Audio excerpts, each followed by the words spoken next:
My career sucks. Sex just isn't the same. What's my purpose? Where did this fat come from? My relationship is killing me. I'll never be happy. My debt is piling up. I'll never find love. Why can't I be like other gay guys? Hey guys, it's time to get a grip, stop whining, make a bold move, and do something amazing with your 40-plus gay life. Let's get to the show with your Tell It Like It Is host, Rick Clemons, who does his best to never act like a dick or a diva unless you act like one first.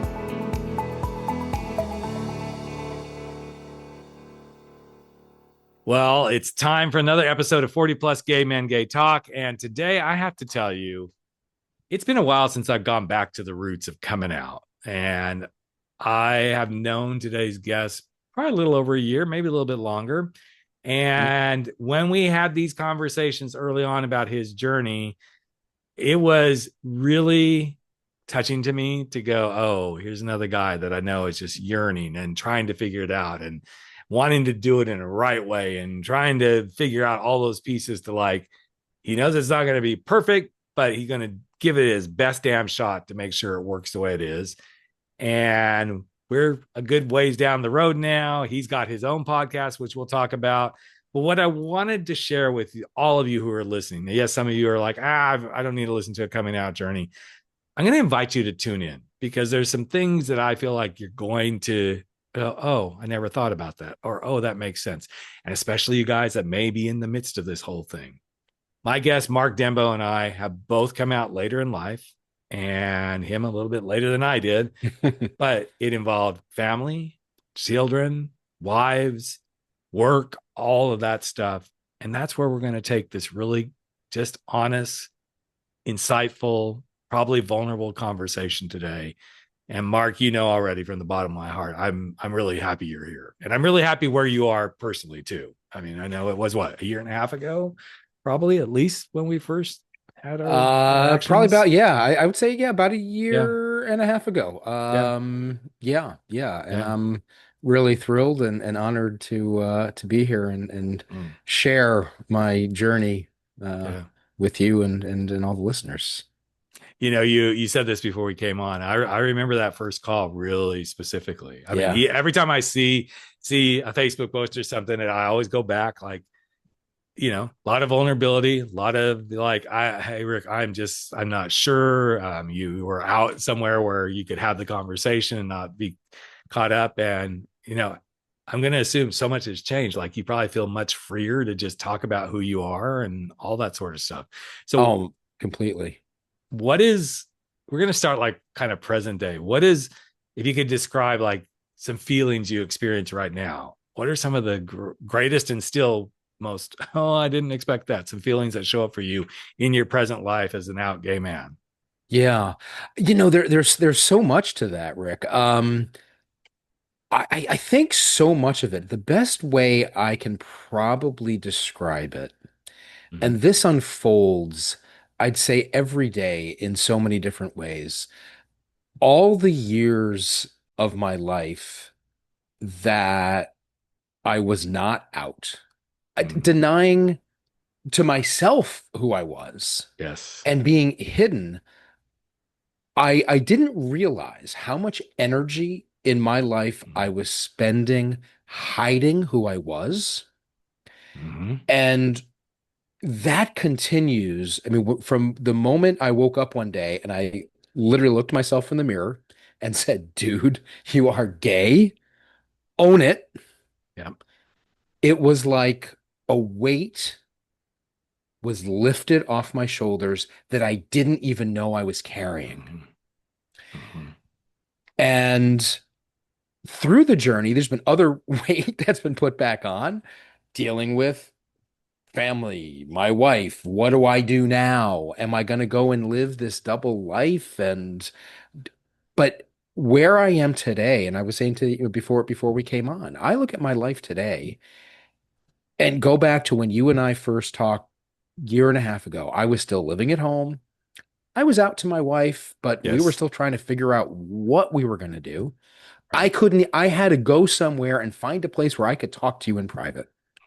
And I remember I'm sure I was crying. I was confused. I was scared.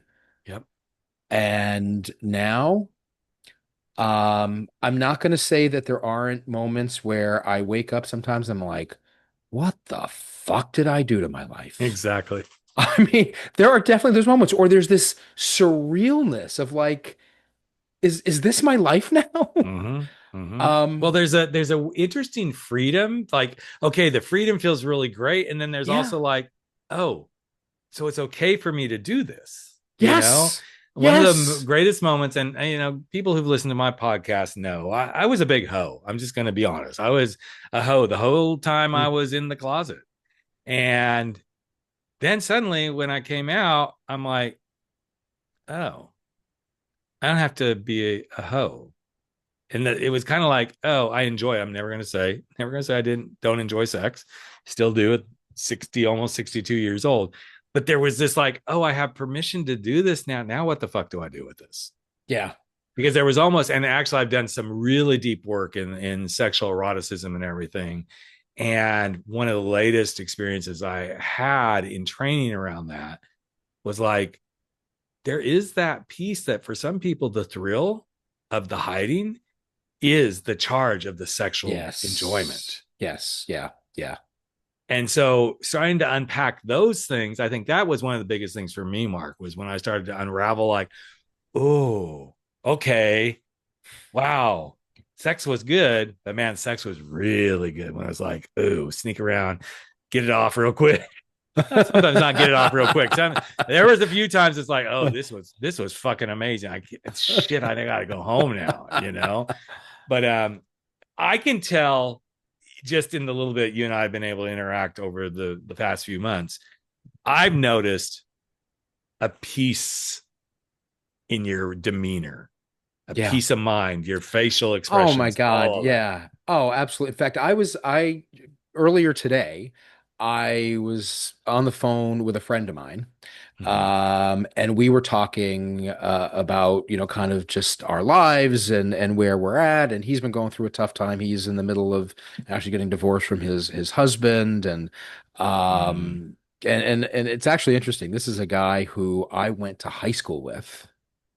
He Wow. was openly gay back then, and we were friends, but then kind of lost contact. And then it's been wonderful, like kind of since coming out, like reconnecting with Mm-hmm. these people. But um, we were talking about that, and we were talking about just everything going on in the world right now, right? Yep. A lot of uh you know, a lot of uncertainty, a Yep. lot of scary things going on, Mm-hmm. and I said to him, yeah, sure, that affects me. And, in work wise, there's a lot of stress with everything going on, but there is a peace that I feel Mm-hmm.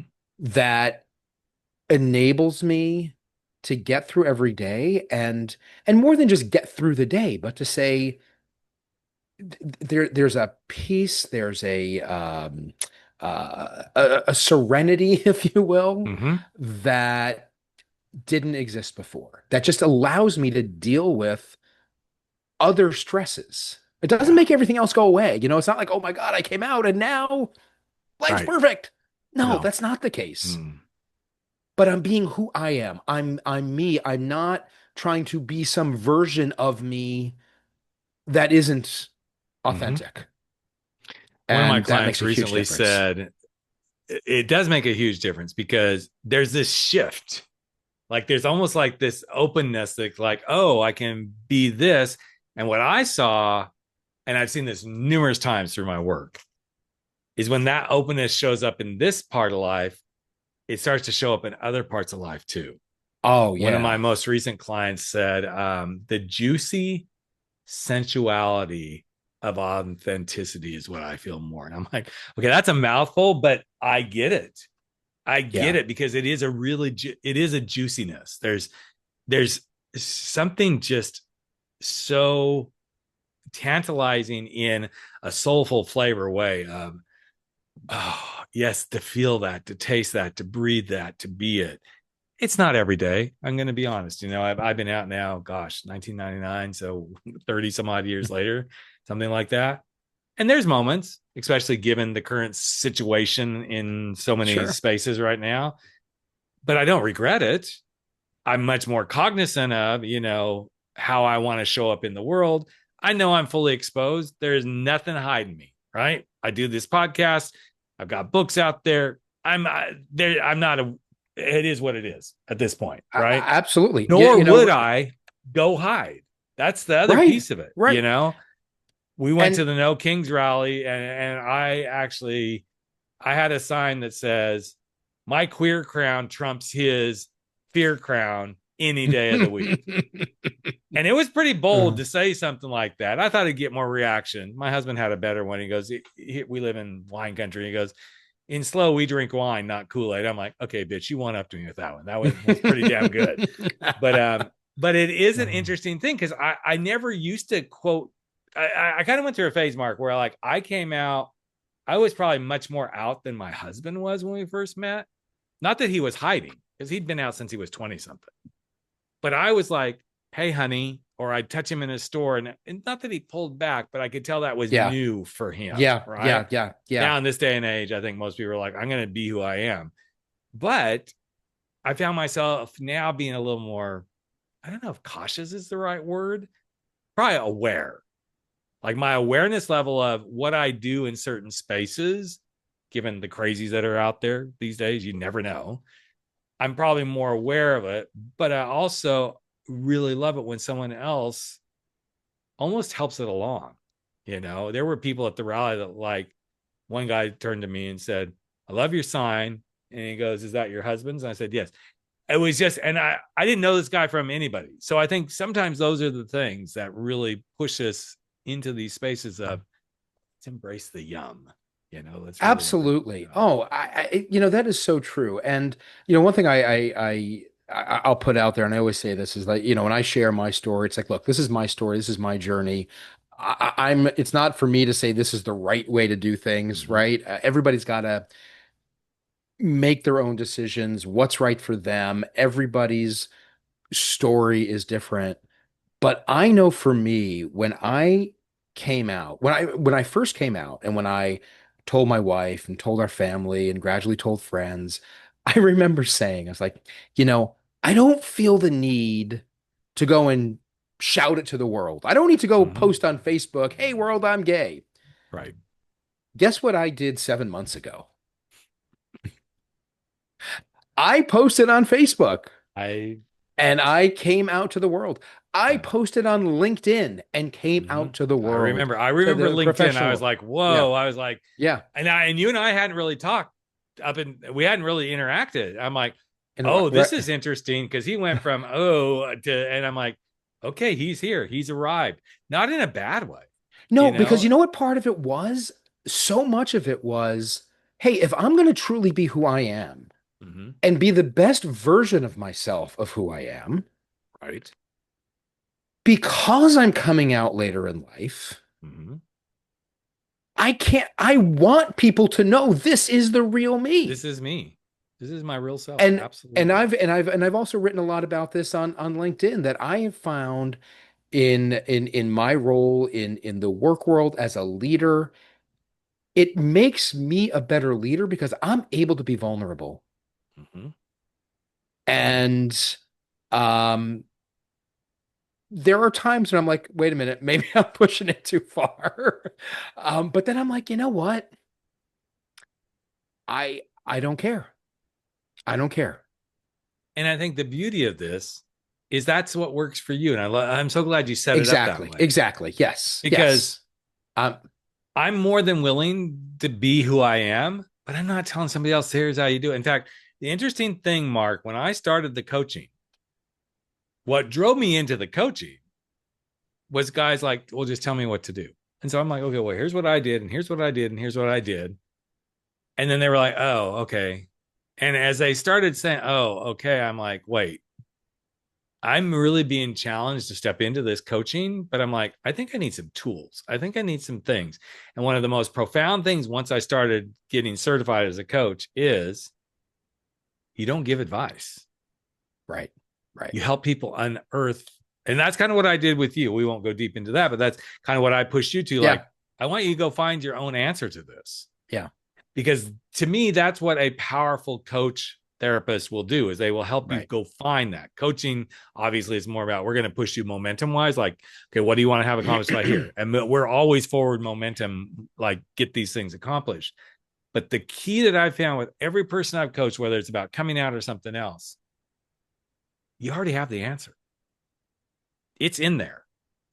How we excavate it and bring it to the surface for you to own it, hold it, be it, and how it works for you is not going to be for maybe 20,000 guys that might be listening to this. But Absolutely. there might be 2,000 like, yeah, that's exactly how I would do it.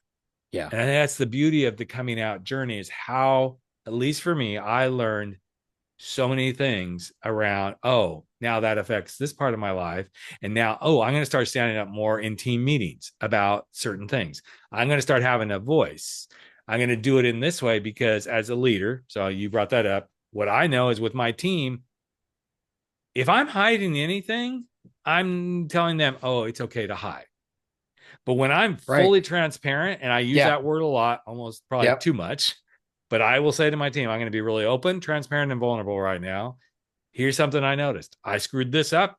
This is something I realized, ooh, I bet others are screwing this up. I'm going to say, hey, let's all fix this. But now that I've been open and transparent about it, because I was vulnerable enough to say, I fucked up. I screwed up. That's right. I'm going to hope that helps you have the permission to come and say the same thing. And no, I'm going to hold grace. I'm going to hold space. And I wish more people would give themselves that stuff in their own coming out journeys. Right. Space and grace to realize how old were you? I mean, it was what, 2 years ago, 3 years ago when this really started to unravel for you, man? So you're in your late 50s then? Yeah. Yeah. Okay. What's happening for Mark at 57, 58, me at 36, John at 27, it's all the same sort of stuff. Yes. But give yourself the grace. I remember one of my youngest clients at the time, I got to see him just a few weeks ago when we were in New York City. I want to say he was probably 22 or 23.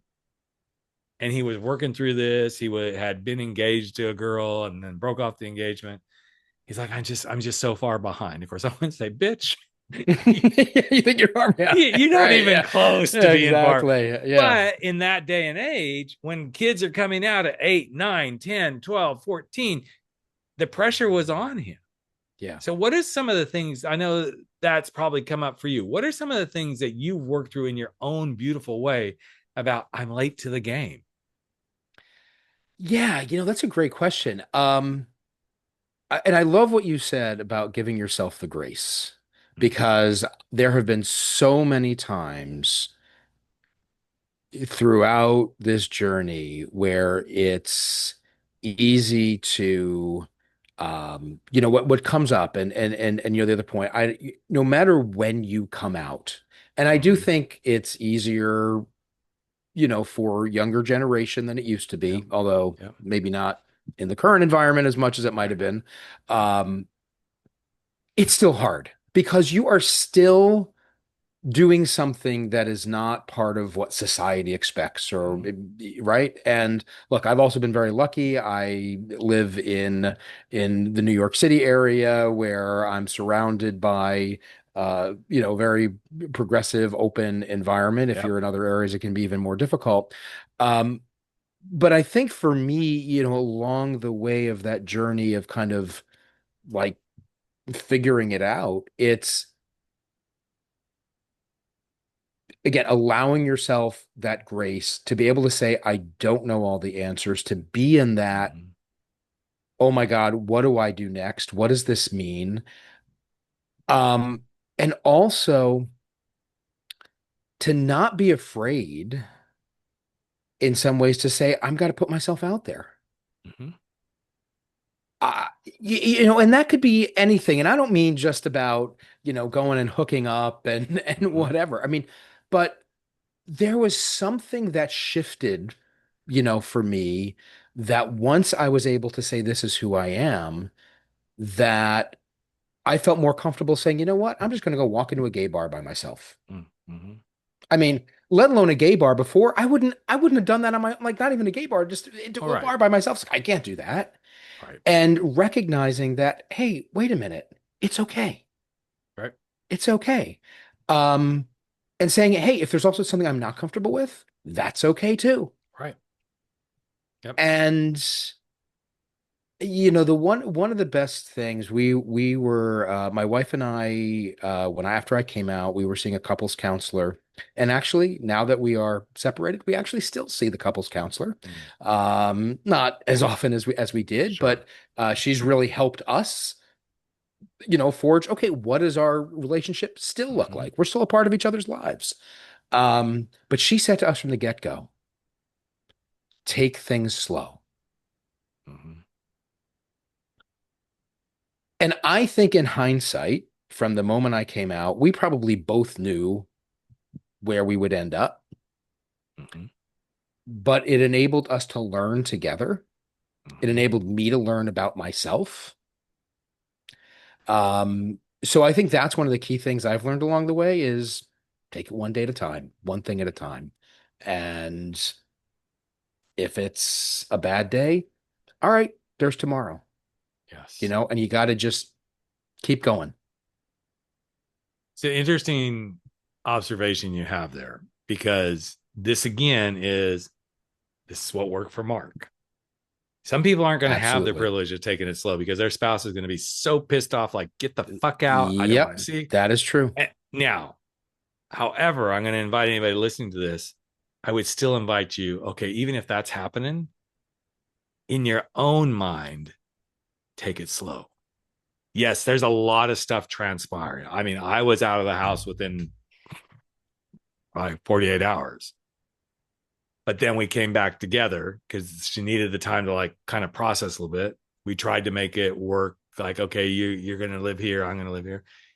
All the stuff that you try to do. But each step that we did kind of slow and take a pause, we were still in momentum. But the more we slowed down and thought through things was probably the reason we were able to separate as well as we did. Yeah. Still was hard. They're going to say it wasn't. I want everybody to figure this piece out because in the heat of the moment is when some of the worst decisions get made. Yep. In the bliss of the slowing down, you can hear each other, you can see each other, you can be empathetic to each other. There's so many things. Mm-hmm. And too often, when we can't do any of that, then we go, this is a shit show. Of course, it's a shit show. Yeah. And when you go into a couples counselor, this is one of the things I have said in every situation that I have coached somebody. If the spouse is open to it, I recommend you may be working with me as your coach, but as this all starts to come through that next space, you need a couples counselor to help you unravel what was and redesign what will be. That's right, exactly. And one of the best things that she said to us, it hurt, and it especially hurt my wife at the time. She said to us the very first time we saw her, your marriage as you knew it is over. Hmm. The other thing that we came to see was because, and again, I know, right? I want, it's like my situation is not everybody's situation. I've been very lucky in that we still care about each other. We enjoy each other's company. There's just this one tiny hitch. I'm gay, so Right. it makes it a little bit difficult. But we said, you know what? So it doesn't have to be the end of our relationship. What it is about redefining what that is. And Exactly. I think if you're able to take that time, no matter what that's going to look like, if you're dealing with kids, and I think this is the other thing too that does make it harder in some ways when you're coming out later in life and you've got kids and all that stuff, it affects so many other people's lives. The other thing I know that hit hard for me And I've heard this from so many other men that have been in similar situations that I talk to. It's the guilt. Yes. It's the guilt. I remember distinctly the day I sat my wife down and told her, honey, I'm gay.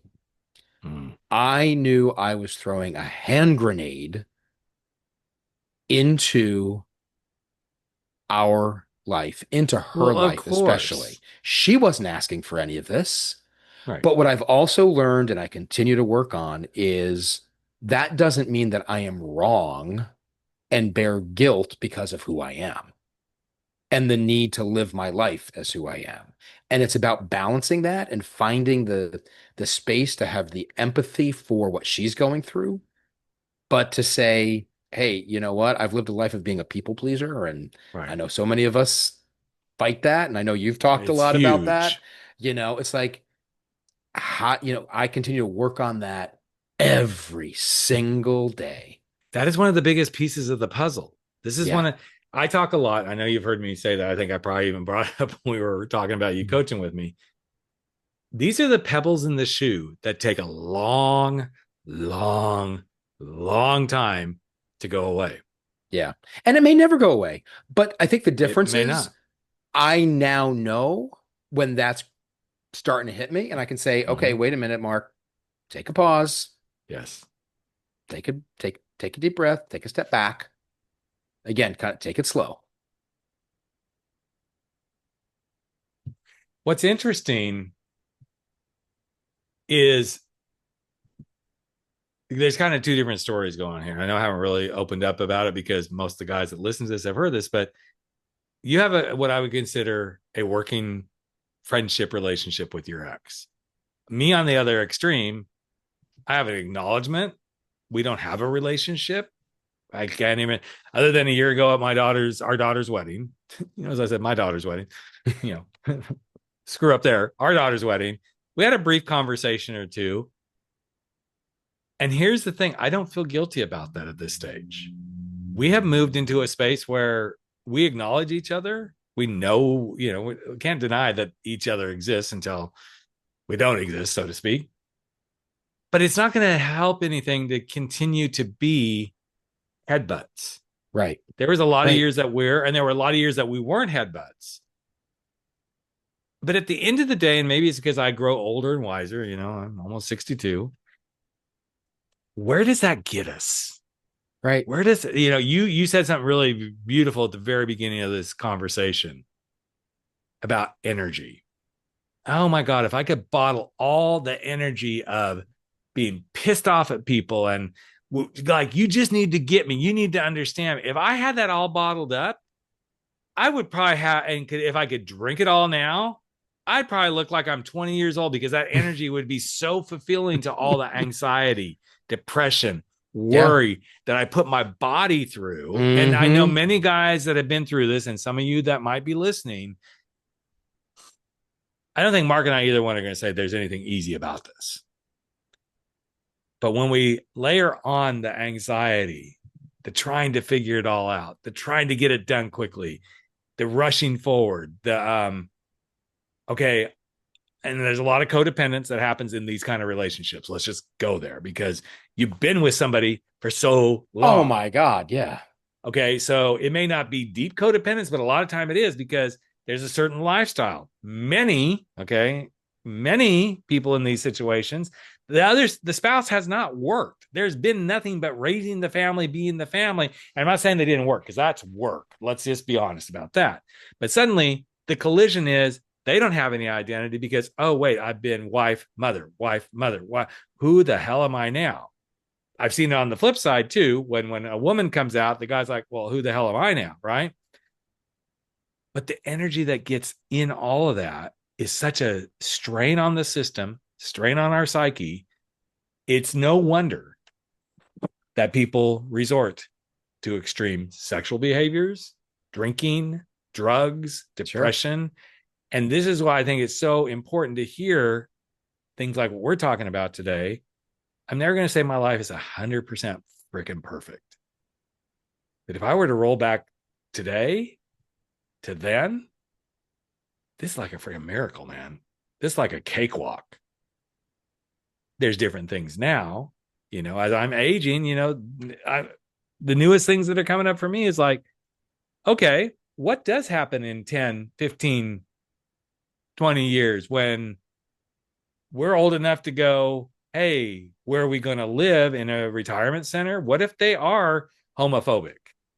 I have been with that man. I mean, next year we'll be 25 years together. Wow. Yeah. That's a long time. Yeah. And it's not any different than how long were you and your wife together? 30 years. Right. So you get it. Yeah. Like there's these things that we don't even think about. And I'm hoping from what we've shared today that even if you've never been married and you've never come out in a heterosexual relationship, and I know you shared, and we won't go too deep in it, but you shared about a good friend of yours going through a divorce from a husband. So much of what happens and things that Mark and I have shared today, it doesn't matter if it's a gay marriage or a straight marriage. That's right. The same stuff is going to come up. The same stuff is going to come up. And how you manage through it, having a coach, having a really good therapist, having a good counselor. Don't think you can do it on your own. Oh my God. Some think they can. I'm not going to say you can't. But man, the energy you will conserve, the mindsets that you will come out of that with, if you've got it done really well, will change everything for you. Everything. That is so true. I mean, Rick, you and I connected fairly early on in my journey. That was, incredible connection. Just, finding, listening to your podcast through, for myself, I found this group, Gay Fathers Worldwide, where I've made so many good friends of other men going through, again, everybody's journey is different, but similar situation coming out later in life.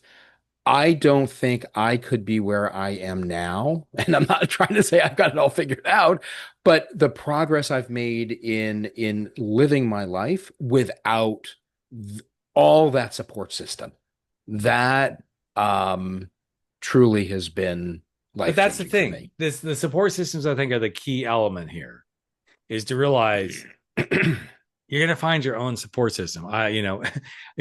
Mark told me about gay men, Gay Fathers Worldwide before we came on there. I'm like, oh, I've never heard of that one. I know about gays with kids and all that sort of stuff.